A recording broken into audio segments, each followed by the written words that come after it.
અહીં છેદમાં 5 અને 9 છે. 5 અને 9 બે અલગ અલગ સંખ્યા હોવાથી આ વિષમછેદી અપૂર્ણાંક છે.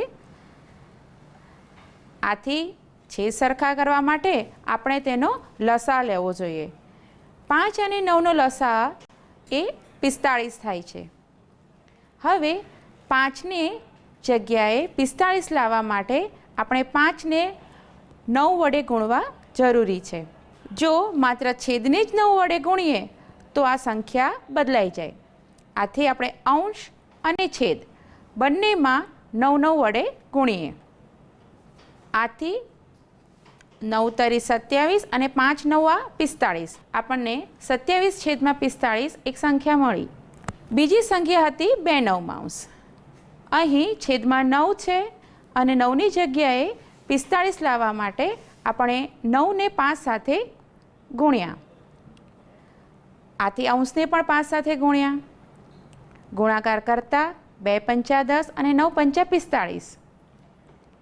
હવે આપણી પાસે બે નવી સંખ્યા આવી ગઈ, 27/45 અને 10/45. આથી જો આ બંને સંખ્યાનો સરવાળો આપણે કરીએ, છેદમાં 45 મૂક્યા, અંશનો સરવાળો કરીએ, 27 + 10 બરાબર 37/45. આવી જ રીતે આપણે એક બાદબાકીનો દાખલો ગણીએ. સબટ્રેક્શન ઓફ ફ્રેક્શન્સ એટલે કે અપૂર્ણાંકની બાદબાકી. 2/3 ઓછા 3/5. અહીં છેદમાં 3 અને 5 છે, આમ આ વિષમછેદી અપૂર્ણાંક છે. વિષમછેદી હોવાથી તેના છેદ આપણે સરખા કરવા પડશે. અહીંયા 3 અને 5નો લસા લેતા લસા 15 આવે છે.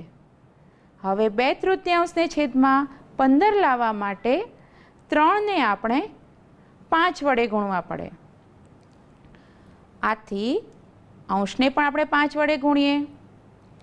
આથી 2 × 5 અને નીચે 3 × 5 કરતાં 15 ઓછા અંશમાં 3 × 3 અને અહીં 5 × 3.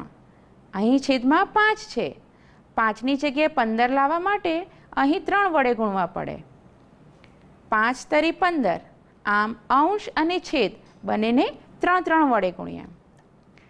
આથી છેદમાં તો 15 આવશે જ, જે લસા છે, અને ઉપર ગુણાકાર કરતા 2 પંચા 10, 10 15 અંશ ઓછા અહીં 3 તરી 9 એટલે કે 9 15 અંશ.